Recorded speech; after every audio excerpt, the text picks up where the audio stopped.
Wyoming Territory, 1873. The world, for Liam Blackwood, was composed of iron, fire, and silence.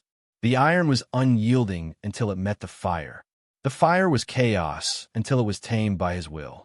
And the silence was a fortress he had built around himself, brick by painstaking brick, in the 5 years since the world had last held any music for him. His life was a rhythm of heat and force, a constant, percussive beat that began before sunrise and ended long after the last light had bled from the vast, indifferent sky.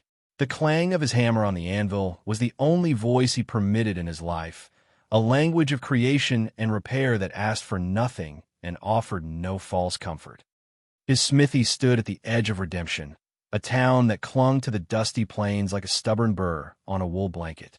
It was a place of harsh light and long shadows, where the wind was a constant companion, whispering tales of loneliness across the prairie.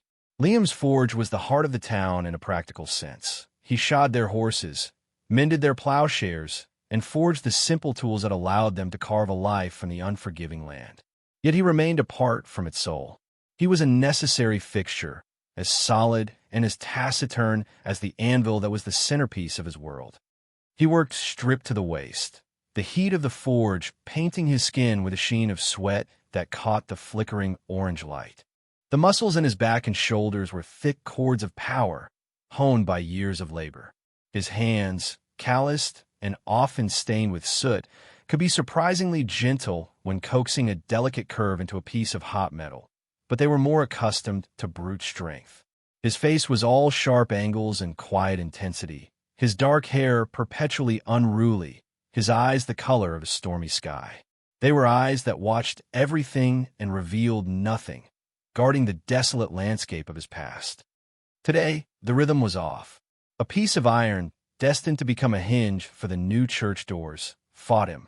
It cooled too quickly, resisted the shape he intended. He thrust it back into the roaring heart of the forge, the bellows sighing like a weary beast. A frustration, small but sharp, pricked at the edges of his control. He blamed the air. It felt different, charged with a strange tension, the way it did before a summer storm.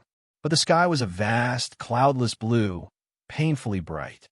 He wiped sweat from his brow with the back of his forearm, leaving a dark smudge on his skin. It was in that moment of stillness, the roar of the fire the only sound, that he heard it. A train whistle. It was a long, mournful cry, slicing through the afternoon quiet. It was wrong. The weekly supply train from Cheyenne arrived just after dawn on Tuesdays, a predictable, orderly event. This was a Thursday. An unscheduled train was a disruption, an anomaly in the rigid routine Liam used to keep the ghosts at bay. He set his hammer down on the anvil, the resulting clang unnaturally loud in the sudden silence of his arrested motion. He walked to the wide-open doors of the smithy, his eyes narrowing against the glare of the sun on the dusty main street. The town seemed to be holding its breath. Doors opened. Faces appeared in windows. The arrival of the train was more than just a delivery of goods. It was a connection to the world beyond this isolated outpost. An unscheduled arrival was an event, a mystery to be unraveled. Liam felt a familiar, unwelcome stirring of something other than the dull ache of existence. It was a flicker of curiosity, an emotion he had long ago packed away with his wife's lace collar and his son's first misshapen wooden horse. He told himself it was just a practical concern. A special train might mean special cargo, perhaps new settlers or important equipment that might require his services. It was a matter of business, nothing more. But as he stood there, a silhouette of solid muscle framed by the fiery glow of his forge, he could not deny the deeper truth. The whistle was a sound from another world, a world of timetables and progress, and people moving with purpose toward destinations and reunions. It was a world he no longer belonged to. The sound was an intrusion, a crack in the silent fortress he had so carefully constructed. And through that crack, he sensed something was about to enter. He did not know what it was, but his entire being, honed by years of solitude and survival, braced for the impact. The silence was about to be broken. Eleanor Vance felt the train shudder to a halt. The screech of metal on metal, a final, jarring punctuation to a journey that had scrubbed her raw. For 4 days, she had been rocked and swayed, choked by coal dust and the proximity of strangers, her body aching with a weariness that went bone deep. She pressed her face to the grimy window, peering out at the collection of stark, unpainted wooden buildings that seemed to have sprouted directly from the parched earth. Redemption. The name, which had sounded so promising in the pages of a letter, now seemed a cruel irony. There was nothing here but dust and distance. A wave of doubt, cold and sharp, washed over her. She clutched the small, worn reticule in her lap, the crisp paper of Mr. Abernathy's letters of fragile reassurance against the desolate reality outside her window. He had written of a thriving town, of opportunity, of a comfortable home waiting for her. His words had been a lifeline, thrown to her across a continent after the fire had taken her parents and her world had been reduced to ashes and grief. He was a business associate of her late father, he had claimed, a kind man who remembered her as a girl and wished to offer her security and a new beginning as his wife. It had seemed a godsend, a deliverance from the pitying glances of relatives and the grim future of a destitute spinster. Now, looking at the raw, windswept street, his elegant prose seemed like a fiction. She took a deep breath, smoothing the wrinkles from her deep blue traveling suit. It was a fine garment, the last vestige of her former life in Philadelphia, but here it felt as out of place as a songbird in a desert. She pinned a stray wisp of her honey-blonde hair back into the neat chignon at the nape of her neck, a small gesture of defiance against the encroaching chaos. She was not a wilting flower. She was a Vance, and the Vances, her father had always said, were made of sterner stuff. She was one of the last to disembark, stepping down onto the splintered wooden platform. The sun was a physical weight, the air thin and dry. It smelled of dust and something wild like crushed sage. She scanned the small crowd, her heart beginning a frantic, hopeful rhythm against her ribs. She was looking for a man in his late 40s, of medium height, with kind eyes, as his letters had described. But no one fitting that description stepped forward. The few men on the platform were rough-hewn, their faces weathered by sun and wind, their gazes lingering on her with an open, unnerving curiosity. A knot of anxiety tightened in her stomach. The station master, a man with a beard like a tangled gray bush, approached her. "You looking for someone, ma'am?" he asked, his voice a gravelly rumble. "Yes, I am," she said, her own voice sounding thin and reedy to her ears. "A Mr. Abernathy. He was to meet me." The man's expression shifted from curiosity to a sort of weary pity. He shook his head slowly. "Abernathy? Ain't no Abernathy in Redemption. Lived here 15 years. Know every soul. You sure you got the right town?" The blood drained from Eleanor's face. "But the letters," she stammered, fumbling to open her reticule. "He wrote to me for months. He sent the ticket." Just then, a sudden, powerful gust of wind tore across the platform, a physical manifestation of the turmoil erupting inside her. It snatched the hat from her head, a smart little thing with a blue ribbon, and sent it tumbling end over end across the dusty expanse of the main street. She cried out, a small, helpless sound, and took a step to chase it, but it was already skittering away, a fragile piece of civilization about to be swallowed by the wilderness. Liam had finished his transaction at the general store, a sack of flour over one shoulder and a slab of bacon wrapped in butcher paper under his arm. He had seen the woman on the platform, a splash of impossible blue against the dun-colored backdrop of the town.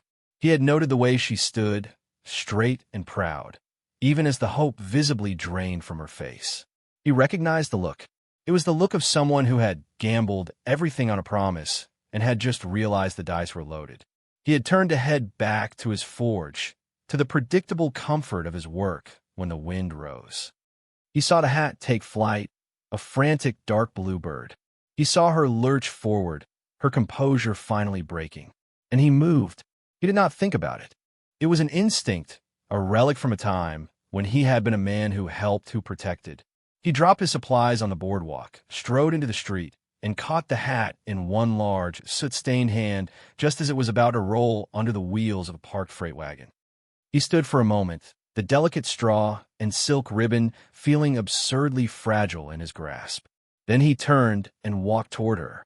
The town was watching. He could feel their eyes on him, on this strange tableau. The solitary blacksmith and the lady from the east. He stopped before her, his shadow falling over her. She was taller than he had thought, but so slender. Her eyes, wide and startled, with the color of a summer sky, just before dusk, a mix of blue and gray and violet, and they were swimming with unshed tears. He held out the hat. "Ma'am," he said. The word was rough, rusty from disuse. Eleanor reached for it, her fingers brushing against his. His hand was calloused and warm, a startling, solid heat that seemed to travel straight up her arm. It was a brief, accidental touch, but it was the first human contact she had initiated in days, and it felt like a jolt of lightning. She looked from his hand to his face. He was younger than she had first guessed, his features harsh but clean-lined. It was his eyes that held her. They were dark and guarded, but in their depths, she saw a flicker of something she recognized, a deep, abiding sorrow that mirrored her own. "Thank you," she whispered, her voice trembling. He gave a curt nod, his gaze dropping from hers, as if the connection was too intense. He turned without another word, retrieved his supplies from the boardwalk, and strode back toward the smithy at the end of the street, leaving her standing alone on the platform, the station master's pitying words echoing in the sudden, profound silence of her new reality. She was stranded. She was alone, and the only person who had shown her a moment's kindness was a stranger who looked as if he were haunted by 1,000 ghosts. The sheriff's office was small and smelled of stale cigar smoke, leather, and failure. Sheriff Davies was a good man, his face a roadmap of worry lines, his belly straining the buttons of his vest. He listened to Eleanor's story with a heavy sigh, turning one of Mr. Abernathy's letters over and over in his hands, as if the paper itself might confess its lies. "It's a cruel trick, ma'am," he said, finally laying the letter on his cluttered desk. "We've heard of these things. Scoundrels who prey on lonely women. They get you out here, take what little money you have for the ticket and arrangements, and then vanish. There's no Mr. Abernathy. Never was." The words were a hammer blow, shattering the last of Eleanor's fragile hope. "But what am I to do?" she asked, her voice dangerously quiet. "I have less than $5 to my name. I cannot afford passage back to Philadelphia." "There's the boarding house," the sheriff offered, though his tone lacked conviction. "Widow Gable runs a clean place, but she's particular, requires payment in advance." As if on cue, the door opened, and a woman built like a block of granite, with a face that looked as if it had been soured by a lifetime of lemons, entered. Widow Gable. Her small, dark eyes assessed Eleanor from head to toe, taking in the fine but worn suit, the delicate hands, and the unmistakable air of a lady. The assessment was not favorable. "Sheriff," she said, her voice as sharp as broken glass. "Heard there was a situation. This is her. This is Miss Vance Martha," the sheriff said. "She's in a bit of a bind." "I don't run a charity," the widow stated flatly, her gaze fixed on Eleanor. "A week in advance. $2. No exceptions." The humiliation was a hot flush that spread from Eleanor's chest to her cheeks. She had faced loss and grief, but she had never faced the stark, ugly reality of being utterly destitute. She was an object of pity and suspicion, a problem to be dealt with. Liam had come to the sheriff's office to report the two strangers he'd seen loitering near the saloon, men whose faces didn't fit the town's usual cast of characters.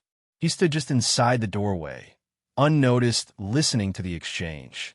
He saw the proud tilt of the woman's chin, the way she fought to maintain her composure even as her world crumbled around her. He saw the predatory gleam in Widow Gable's eye and the helpless frustration on the sheriff's face. Something inside him, a long-dormant protective instinct, stirred to life.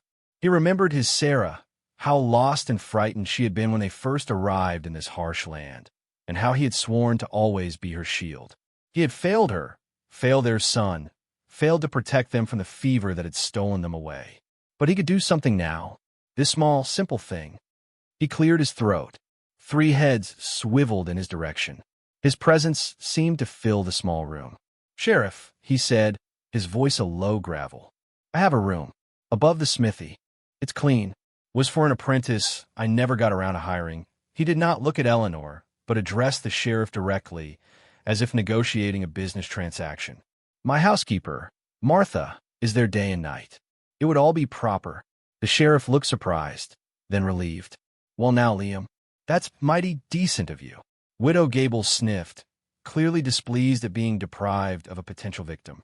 "A blacksmith shop is no place for a lady." Liam's gaze finally shifted, and he met the widow's sour expression with a look as hard and flat as hammered steel. "It's a sight better than the street." He then, for the first time, looked directly at Eleanor. Her eyes were wide with a mixture of shock, relief, and wariness. "You can work for your keep," he stated, his tone gruff, as if to negate the charity of the offer. "Martha can always use the help. And my books are a mess." He turned and left before anyone could say another word, the unspoken invitation hanging in the air. That was how Eleanor Vance found herself climbing the narrow, steep stairs to a small, spare room above a blacksmith's forge. The room was immaculate, smelling of fresh lye, soap, and lemon oil. It contained a narrow bed with a patchwork quilt, a small washstand, and a single window that looked out not onto the dusty street, but west toward the endless expanse of the prairie and the distant, jagged line of the mountains. It was a room that promised nothing but shelter, offered by a man who promised nothing but silence. For now, it was enough. It was a haven. The first few days were a study in quiet tension. Liam was a ghost in his own home. He rose before dawn, the first clang of his hammer Eleanor's wake-up call, and he worked until long after she had retired to her room. They shared the same roof, but moved in different orbits. The only buffer between them was Martha, a kindly, round-faced widow with gentle eyes and capable hands, who seemed to understand the silent currents running through the house. She clucked over Eleanor, assigned her small tasks, and filled the silence with cheerful, one-sided chatter. Eleanor, determined not to be a burden, threw herself into the work. She scrubbed floors, kneaded bread until her soft hands ached, and learned the rhythms of a life dictated by necessity rather than leisure. In the evenings, she tackled Liam's ledgers. They were, as he had said, a mess, a chaotic scrawl of numbers and names. With her neat, methodical mind, she brought order to them, her elegant script a stark contrast to his rough scrawl. She was creating a space for herself, proving her worth in the only ways she knew how. She saw him only at the evening meal, a meal Martha insisted they all take together at the small kitchen table. Liam would eat quickly, his gaze fixed on his plate, his silence a palpable force field. He answered Martha's questions in monosyllables and never addressed Eleanor directly. She, in turn, was too intimidated by his brooding presence to attempt conversation. She felt like a guest who had overstayed her welcome, though she had only just arrived. One evening, the oppressive silence was broken by a storm that rolled in from mountains. Rain lashed against the windows, and the wind howled around the corners of the house. The weather seemed to mirror the turmoil inside. Martha, lighting another lantern against the gloom, nodded toward the mantelpiece over the cold hearth. "He was a fine carpenter, my Henry," she said to Eleanor, her voice soft. "Made that mantel with his own 2 hands." Eleanor's gaze followed hers. Next to a simple wooden clock sat a small, tarnished silver frame holding a tintype. It was a formal portrait of a young woman with a gentle smile and dark hair, holding the hand of a small, serious-looking boy. They were ghosts frozen in time. "They're beautiful," Eleanor said, her voice barely a whisper. Liam, who had been staring into the middle distance, stiffened. His fork clattered against his plate. The air grew thick with unspoken pain. Martha placed a comforting hand on Eleanor's arm, her eyes full of sorrow. "That was a Sarah," she said softly, "and little Thomas. The fever took them both. 5 years ago this spring. He hasn't been the same man since." A wave of understanding so powerful it was almost painful, washed over Eleanor. The silence, the distance, the guarded eyes, it was not coldness, but a shield. A fortress built to contain an agony she knew all too well. The room felt suddenly airless, suffocating with the weight of his grief. Liam pushed his chair back, the legs scraping harshly against the wooden floor, and walked out into the storm, letting the screen door slam behind him. Eleanor found him standing in the shelter of the smithy's overhang, staring out at the rain-swept darkness. The rhythmic drumming on the tin roof was the only sound. She hesitated, clutching her shawl around her shoulders, unsure if she was intruding. But she felt a pull, a need to breach the chasm of silence that separated them. "I'm sorry," she said, her voice nearly lost in the storm. "Martha shouldn't have. I shouldn't have asked." He didn't turn. For a long time, he said nothing, and she thought he would simply ignore her. Then, his voice came out of the darkness, rough and raw. "It's not your fault." She took a tentative step closer. "I know what it is to lose everything," she offered, the words tasting of ash. "My parents. They died in a fire 6 months ago. Our home, everything we owned, it was all gone. That's why I answered the advertisement. I had nowhere else to go." He finally turned his head, his face illuminated by a distant flash of lightning. In his eyes, for the first time, she saw not just sorrow, but a flicker of shared humanity. He was looking at her not as a problem to be solved or a burden to be carried, but as someone who understood the language of loss. "The world keeps turning," he said, the observation flat and devoid of hope. "It doesn't care who it leaves behind." "No," she agreed softly, "it doesn't. But we who are left behind, we have to find a reason to keep turning with it." He looked away again, back into the rain. But the wall between them had been breached. A single, fragile thread of understanding now connected them, spun from the common fiber of their grief. It was not friendship, not yet, but it was a beginning. In the heart of the storm, under the shelter of his roof, the lonely blacksmith and the stranded lady had found a small patch of common ground. And for the first time since she had arrived in redemption, Eleanor felt a sliver of something that felt perilously like hope. In the days that followed, the atmosphere in the small house began to shift. The silence between Liam and Eleanor was no longer heavy and oppressive, but filled with a quiet, mutual respect. He started to notice things about her. The determined set of her jaw as she scrubbed a stubborn pot, the way her brow furrowed in concentration over his ledgers, the soft hum that escaped her lips when she thought no one was listening. He saw a strength in her that belied her delicate appearance. She was not a fragile piece of porcelain from the East. She was steel, tempered by fire. She, in turn, began to see past his gruff exterior. She saw the way he gently reset the shoe on the old mare belonging to the preacher, refusing payment. She saw him spend an hour of his valuable time mending the broken wheel of a little boy's wagon, his large hands surprisingly deft as he worked on the miniature toy. She saw the kindness he tried so hard to conceal beneath a veneer of indifference. He was a man of honor and quiet integrity, and her initial fear of him slowly transformed into a deep, burgeoning admiration. The town, however, was not so discerning.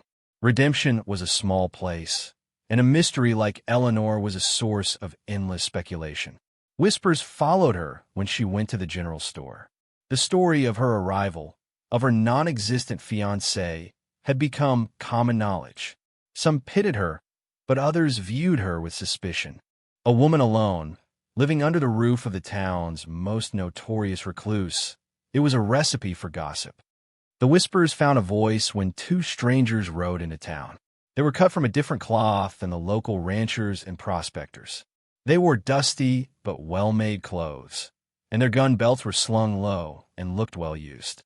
They moved with a predatory stillness, their eyes constantly scanning, assessing. They set up shop in the saloon, drinking whiskey and asking questions. Questions about a woman from Philadelphia. Liam heard about it from the sheriff.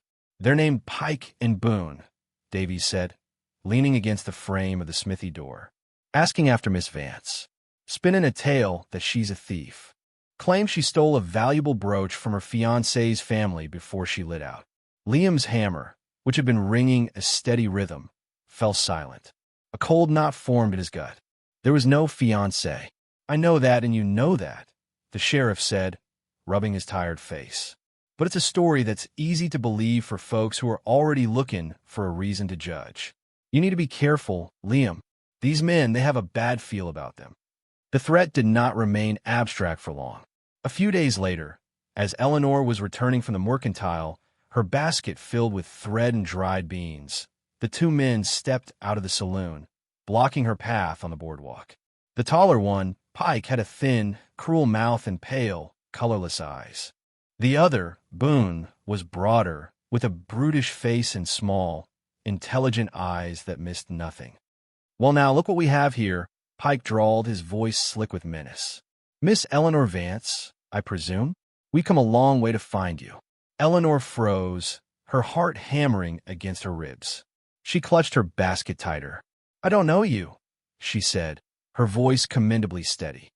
"Oh, I think you do," Boone chimed in, stepping closer. "Or at least, you know a Mr. Jedediah Croft. A man you wronged. He'd like his property back. A certain family heirloom." The name meant nothing to her, but the lie was clear. These men were part of the deception that had brought her here. They were not seeking justice. They were here to silence her. Around them, a small crowd was gathering, drawn by the confrontation. The whispers started to swell. "She's a thief," one woman murmured. "Always knew there was something not right about her," another added.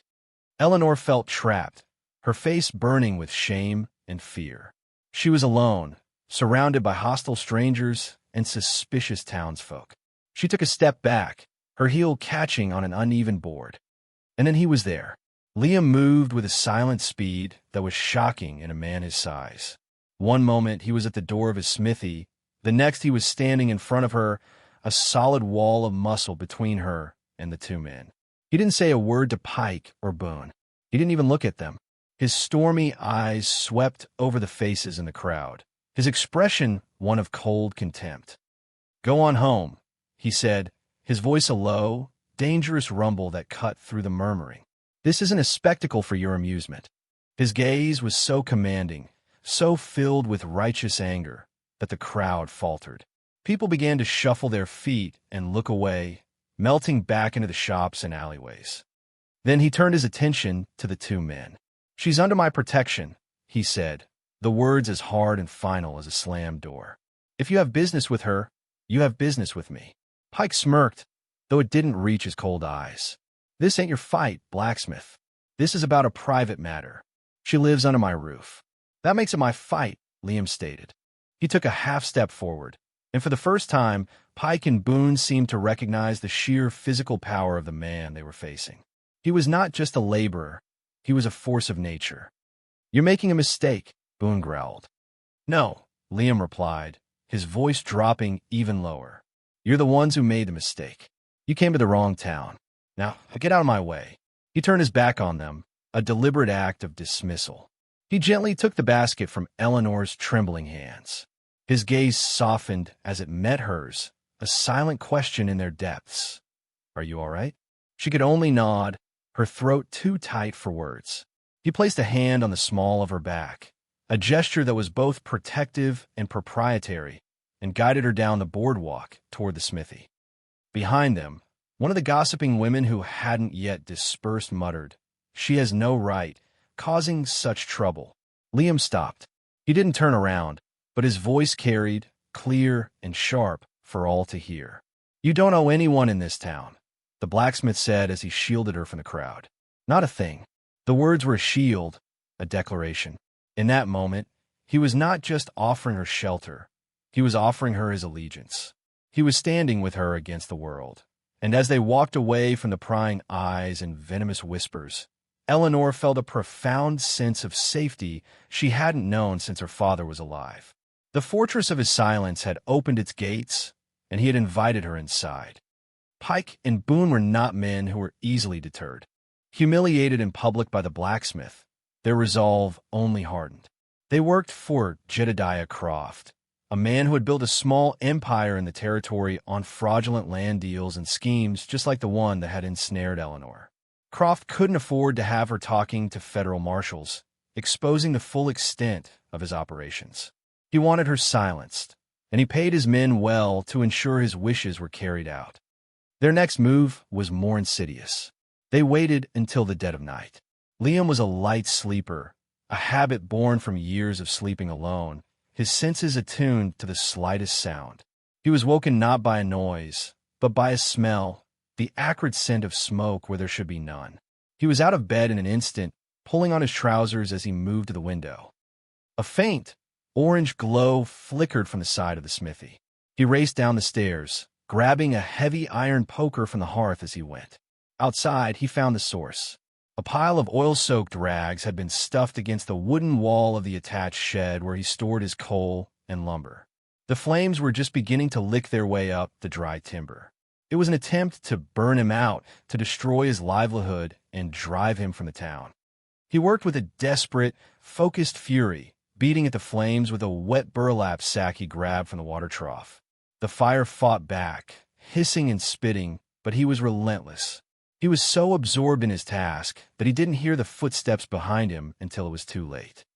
A heavy blow struck him across the back of his shoulders, sending a starburst of pain through his body and knocking him to his knees. He twisted, bringing the poker around in a wide arc. Boone, who had wielded the club, jumped back with a curse. From the other side, Pike lunged, a long knife gleaming in the firelight.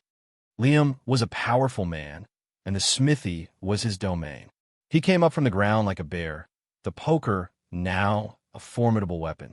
He parried Pike's knife thrust, the clang of metal on metal ringing out in the night. He was outnumbered, but he was fighting on his own ground, fueled by a rage that had been simmering for 5 long years. This was his home. They had threatened his home, and they had threatened the woman sleeping inside it. The fight was brutal and short. Liam moved with an economy of motion born of strength, not skill. He used the poker to hook Boone's leg, sending the larger man crashing to the ground. As Pike came at him again, Liam dropped the poker and met the charge, catching the man's knife wrist in one hand and delivering a punishing blow to his jaw with the other. Pike crumpled. Boone, seeing his partner fall, scrambled to his feet and fled into the darkness, leaving the smoldering rags and his unconscious cohort behind. By the time Sheriff Davies arrived, roused by a neighbor who had seen the flames, Liam was standing over the groaning form of Pike, his chest heaving, a dark bruise already forming on his cheekbone. The fire was out, leaving a charred, black scar on the side of his workshop. Upstairs, Eleanor had been woken by the commotion. She had stood at her window, her heart in her throat, watching the terrifying scene unfold in the flickering firelight. She had seen Liam fight, had seen the raw, untamed power he possessed, and it had both frightened and thrilled her. When it was over, she had lit a lamp and hurried down, her robe clutched tightly around her. She saw the damage, the unconscious man being hauled away by the sheriff, and finally, Liam. He was leaning against the water trough, his head bowed, his breathing still ragged. He had a shallow cut on his forearm, and his knuckles were bloody. Without a word, she went back inside, returning with the basin of water and clean cloths Martha kept in the kitchen. She began to clean his wounds, her touch gentle and sure. He didn't pull away. He stood perfectly still, allowing her to tend to him, his eyes closed. The intimacy of the moment was profound. Her small, soft hands on his rough, bruised skin. The only sound were the crickets and the soft splash of water in the basin. "They tried to burn you out," she whispered, her voice thick with horror. "They were trying to get to you," he corrected, his voice flat. He opened his eyes, and the look in them was bleak. "This is my fault. I brought you into this." "You did not," she said fiercely, dabbing at the cut on his arm. "You gave me shelter. You protected me. This is because of them, because of the man who deceived me." But he wasn't listening. He was trapped in a nightmare from his past. He had brought Sarah and Thomas to this land, promising them a safe and prosperous life. And he had watched them die. Now, he had brought another woman under his roof, and his protection had proven to be a magnet for violence. The pattern was repeating itself, and it terrified him. He straightened up, pulling his arm from her grasp. His face was a mask of cold resolve. The warmth that had begun to grow between them was gone, replaced by an icy distance. "You can't stay here, Eleanor." The word struck her like a physical blow. What are you talking about? "It's not safe for you," he said, his voice hard, devoid of emotion. He wouldn't look at her. He stared out into the darkness where Boone had fled. "As long as you are here, they will keep coming. Croft, or whatever his name is, he won't stop. The morning train leaves at dawn. I'll buy you a ticket. To anywhere you want to go. Denver. San Francisco. Back east. It doesn't matter. You just have to leave." She stared at him, her heart breaking. It was not rejection she heard in his voice, but fear. A deep, profound fear of losing someone again. He was not pushing her away because he didn't care. He was pushing her away because he was starting to care far too much. He was trying to protect her, but in his clumsy, grief-stricken way, he was wounding her more deeply than Pike or Boone ever could. "You think my leaving will solve this?" she asked, her voice trembling with a mixture of anger and hurt. "They will find me wherever I go, or they will find some other poor, desperate woman to lure here. Running is not the answer. Running is the only answer that keeps you alive." He shot back, his control finally snapping. He turned to face her, his eyes blazing with a desperate, tormented fire. "I won't. I can't be responsible for what happens to you. I won't watch it happen again." The last word was choked off, heavy with the ghosts of his wife and son. The misunderstanding was complete. He saw it as his duty to send her away to safety. She saw it as him giving up on her, on the fragile connection they had built. "So that's it," she said, tears welling in her eyes.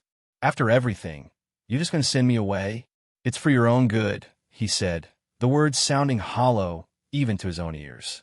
He turned his back on her, presenting her with the same impenetrable wall of solitude she had first encountered. "Be ready by dawn." He strode back into the darkness of the smithy, leaving her alone by the water trough, the flickering lamplight illuminating the tears that now traced silent paths down her cheeks. The physical threat had been repelled, but it had left a deeper, more painful wound in its wake, creating a chasm of fear and misunderstanding that seemed impossible to cross. Eleanor did not sleep. She returned to her room and packed her small valise, her movements mechanical, her mind a whirlwind of hurt and confusion. Every fiber of her being screamed that leaving was wrong. It felt like a betrayal of herself and of the man who had shown her such unexpected kindness. She had just begun to feel like she belonged somewhere, and now he was casting her out. She understood his fear. She ached for the pain he carried, but she could not accept his solution. To run away would be to validate his belief that attachment was a curse, that caring for someone only led to pain. Liam didn't sleep either. He sat in the darkness of his kitchen, the untouched cup of coffee Martha had left for him growing cold on the table. He was doing the right thing, the only thing. He was sending her to safety. It was a clean, logical solution, but it felt like he was cutting out his own heart. The thought of the house falling silent again, of eating his meals alone, of not hearing her soft footsteps on the stairs, the silence he had once craved now seemed like a terrifying, empty void. He was saving her from danger, but he was condemning himself to a loneliness that was suddenly unbearable. The first hint of dawn was painting the eastern sky in shades of gray and rose when the pounding began. Not on the front door, but on the heavy wooden shutters of the kitchen window. It was a frantic, desperate sound. Liam was on his feet instantly, his senses screaming that something was wrong. It wasn't Pike or Boone. This was different. He unbarred the door to find Sheriff Davies, breathless and pale in the pre-dawn light. "Liam, it's Croft," he gasped. He rode into town with a half-dozen men. Took over the saloon. He's got Boone with him. Says he's not leaving without the girl. He's crazy, Liam. Drunk with power. He's not bluffing. A cold dread, colder than any fear he had felt during the fight, settled over Liam. He had been wrong. Sending Eleanor away wouldn't have saved her. Croft would have just tracked her down. The confrontation was inevitable. And it was here. He turned and saw Eleanor standing at the top of the stairs, her valise in her hand, her face pale, but her eyes resolute. She had heard everything. Their gazes met across the room, and in that instant, the misunderstanding, the hurt, all of it evaporated, burned away by the immediacy of the shared threat. They were in this together. "Davies, get back to your office," Liam commanded, his voice calm and clear. "Barricade the door. Try to get a message to the fort at Laramie if you can, but don't risk your men. This is my fight." "Liam, you can't face them alone," the sheriff protested. "He won't be alone," Eleanor said, her voice ringing with a strength that surprised them both. She descended the stairs, leaving her valise at the top. She was not running. This was her home now, and she would not be driven from it. After the sheriff had reluctantly departed, Liam turned to her. The time for pushing her away was over. "Go to the cellar," he said. "It's the safest place." "No," she said simply. "I'm not a child to be hidden away while you fight my battles. What can I do to help?" He looked at her, truly looked at her, and saw not the frightened woman from the east, but a partner, a warrior in her own right. He nodded slowly. "There's a spare rifle in my room. Do you know how to use it?" "My father taught me," she said. "I'm not a good shot, but I can load it." "Good enough," he said. "Stay away from the windows. Or the front door. I'll take the back." As the sun climbed higher, casting long shadows down the main street, the siege began. Croft's men started by circling the smithy, their taunts and threats echoing in the tense quiet. Then the first shot rang out, splintering the wood of the front door. Liam and Eleanor worked together in a seamless, unspoken rhythm. He was the anchor, his movements precise and deadly as he returned fire from the windows of the forge. She was his support, keeping the spare rifle loaded, handing it to him with steady hands, her presence a silent source of courage. She barricaded the door with a heavy workbench, doused a small fire that started when a flaming arrow struck the roof, and moved with a grace and calm that amazed him. Croft, growing impatient, ordered his men to rush the building. The fight became a close, desperate affair. A man managed to break through a window, and Liam met him with a fury that was terrifying to behold. From her position in the main house, Eleanor saw another man trying to pry open the back door. Acting on pure instinct, she grabbed the heaviest thing she could find, one of Liam's iron skillets, and swung it with all her might when the door finally gave way, catching the man squarely on the side of the head. He went down in a heap, groaning. They were holding their own, but they were outnumbered. It was only a matter of time. During a brief lull in the fighting, as they both reloaded behind the relative safety of the cold forge, Liam looked at her. Her face was smudged with soot, her hair had come undone, and a splinter had cut her cheek. He had never seen anyone more beautiful. The thought of losing her, not to the past, but to the immediate, violent future, was a physical agony. His carefully constructed walls, already cracked, crumbled into dust. "Eleanor," he said, his voice raw with an emotion he could no longer contain. She looked at him, her blue-gray eyes wide and luminous in the dim, smoky light. "I was wrong," he said, the confession torn from the deepest part of his soul. "Pushing you away, it was the act of a coward. I was so afraid of feeling anything again, of losing someone else. I thought living alone was strength, a way to stay safe." He reached out, his hand shaking slightly, and brushed the soot from her cheek. "But seeing you here, fighting beside me, I realized that living without you would be no life at all. The silence I built for myself wasn't a fortress. It was a tomb. You brought the light back in." Tears welled in her eyes, mingling with the grime and sweat. "Liam, I love you, Eleanor," he said, the words a desperate, powerful declaration against the backdrop of gunfire. "If we don't make it through this, I need you to know that."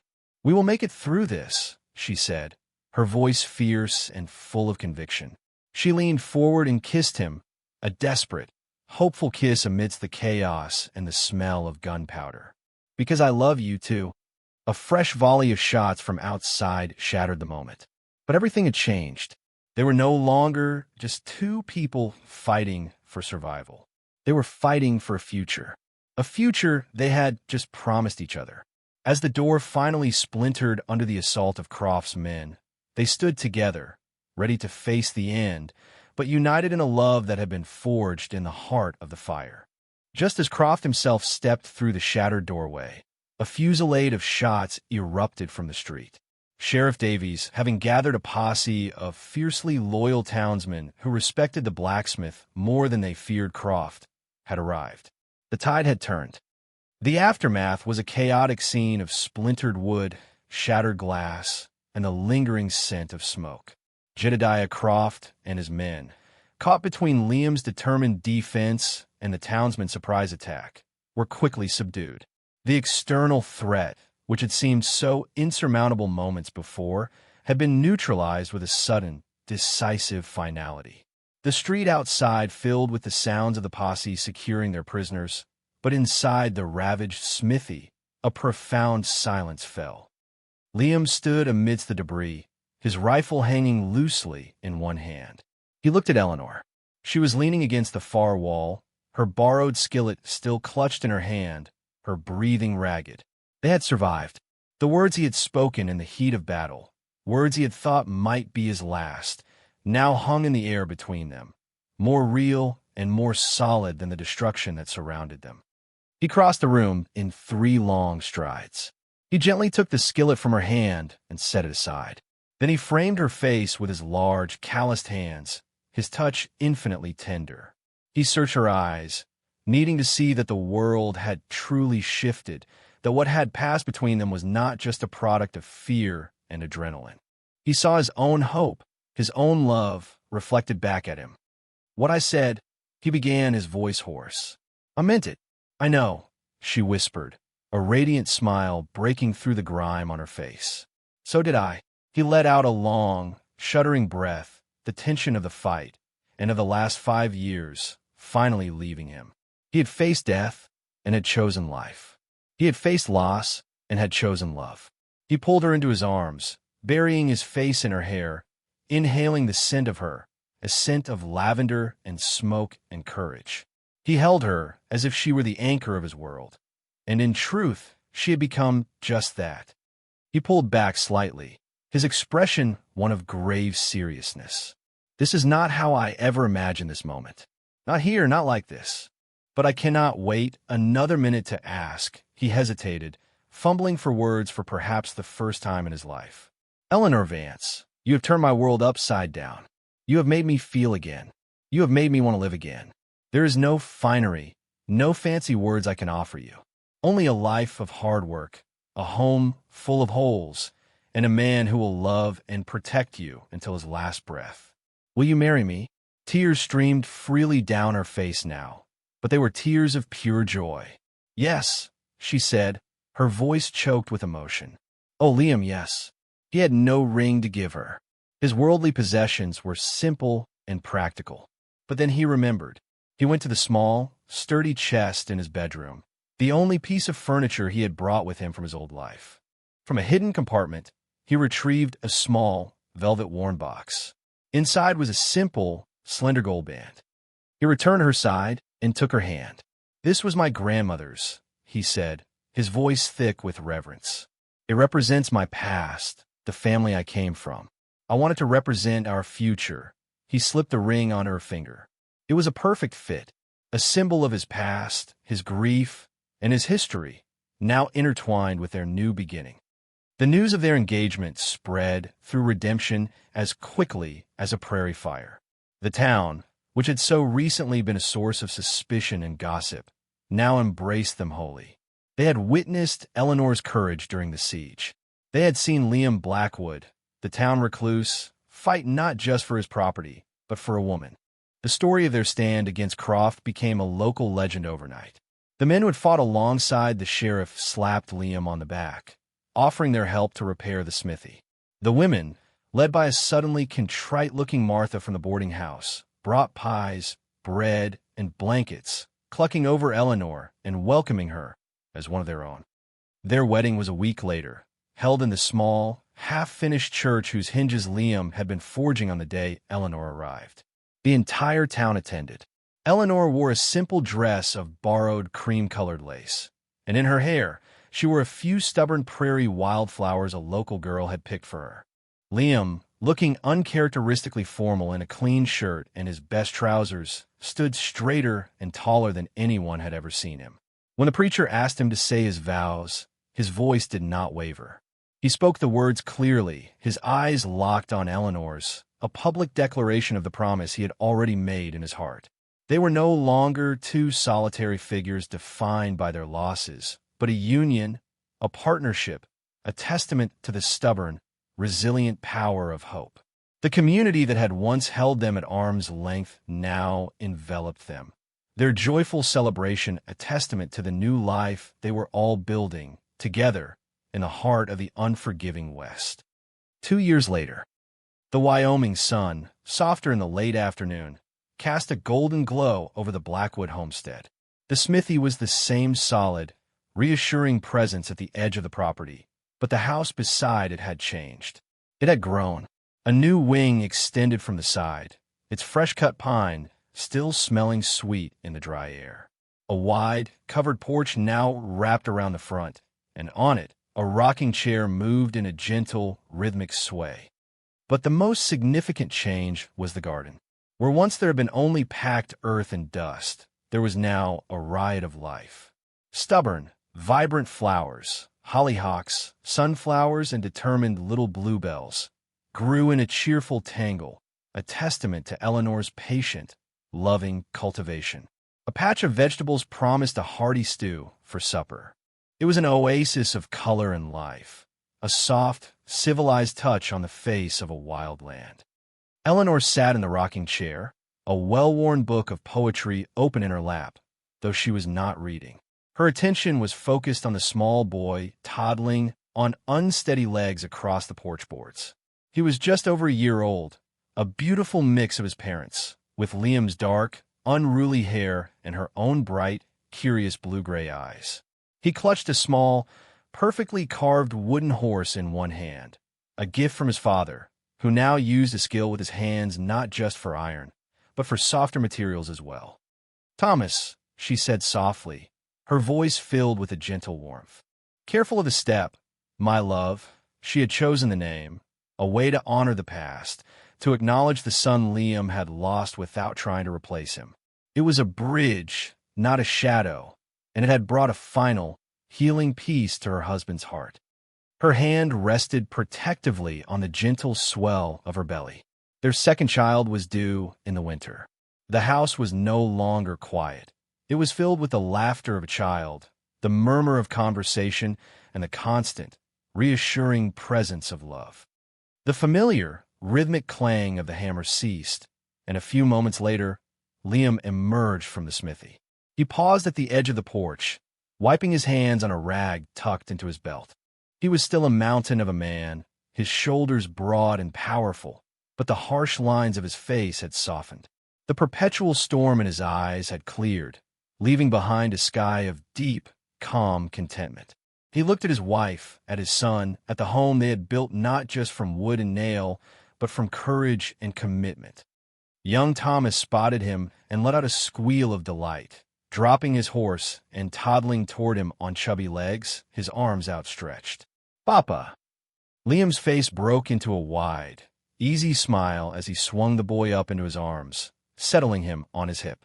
He walked over to the rocking chair and leaned down, pressing a kiss to Eleanor's lips, his own tasting faintly of soot and metal. It was the taste of their life, of hard work and provision. "Everything all right?" he asked, his voice a low, gentle rumble.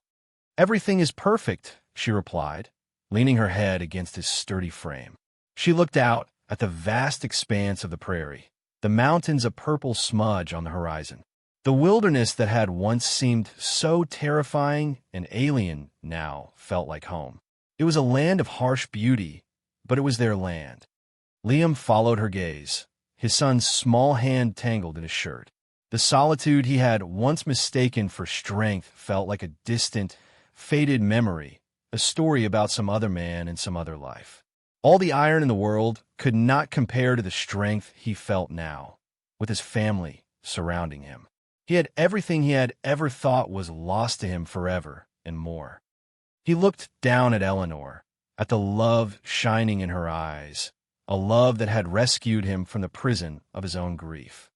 "Everything I need," he said, his voice thick with an emotion that still, after all this time, felt new and miraculous. "It's all right here." She smiled, her hand finding his, their fingers lacing together. "Our home.